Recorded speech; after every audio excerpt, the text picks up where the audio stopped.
আজকে আমি নিয়ে চলে এসেছি তোমাদের জন্য একদম রেস্টুরেন্ট স্টাইলের চিকেন কোরমা রেসিপি, তাও বাড়িতেই। তো চলো রেসিপিটা বলে দিই। তোর জন্য প্রথমে একটা মিক্সচার জারের মধ্যে আমি নিয়ে নিচ্ছি আদা আর রসুন, এটা পেস্ট রেডি করে নিচ্ছি। তো দেখো পেস্টটা রেডি করা হয়ে গেছে। আমি আবারও মিক্সচার জারে নিয়ে নিয়েছি আমন্ড বাদাম, কাজু বাদাম, আর দিয়ে দিচ্ছি কিছু গোটা গরম মশলা, যেমন এখানে আছে ফল, জয়িত্রী, বড় এলাচ, ছোট এলাচ, দারচিনি, লবঙ্গ। এটাও একটা পেস্ট রেডি করে নিচ্ছি আমি। এরপরে পেস্টটা বাটিতে ঢেলে রাখছি আমি।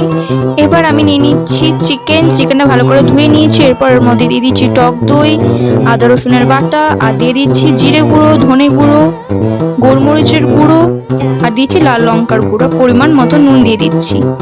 দিয়ে এটাকে ভালো করে ম্যাগনেট করে নিচ্ছি আমি। এটা ভালো করে ম্যাগনেট করে আমি এখানে রেখে দিচ্ছি 1 ঘন্টার মতন। আমি আবারও কিছু গরম মশলা নিয়ে নিচ্ছি, কড়াই বসিয়ে পরিমাণ মতন ঘি দিয়ে গোটা গরম মশলা ফোড়ন দিয়ে দিয়েছি, পেঁয়াজ দিয়ে দিয়েছি। পেঁয়াজটা ভালো করে ভাজা ভাজা হয়ে গেলে আমি আবারও আদা রসুন বাটা দিয়ে ভালো করে নাড়িয়ে চাড়িয়ে নিচ্ছি। এবার চিকেনটাকে দিয়ে আমি আবারও ভালো করে নাড়াচাড়া করে নিচ্ছি। তো দেখো এরপর এর মধ্যে আমি অ্যাড করে দিচ্ছি পরিমাণ মতন টক দই, দিয়ে ভালো করে নাড়াচাড়া করে কষে নিচ্ছি মাংসটাকে। তো জল ছেড়ে আসলে এর মধ্যে দিয়ে দিচ্ছি বাদামের পেস্টটা, দিয়ে আবারও নাড়াচাড়া করে মাংসটা রান্না করে নিচ্ছি।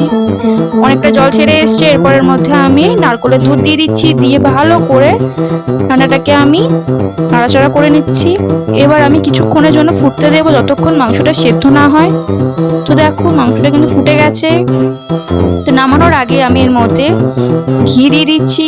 আর যেহেতু এখানে এটা মোগলাই রান্না, তো অবশ্যই কেওড়া জলটা ব্যবহার করো। তো রান্নাটা আমার রেডি হয়ে গেছে, প্লেটে আমি সার্ভ করে দিয়েছি। তো এরকম রান্না পেতে আমার চ্যানেলটা অবশ্যই করে সাবস্ক্রাইব করে পাশে থাকা বেল আইকনটি ক্লিক করে রেখো। তো টাটা।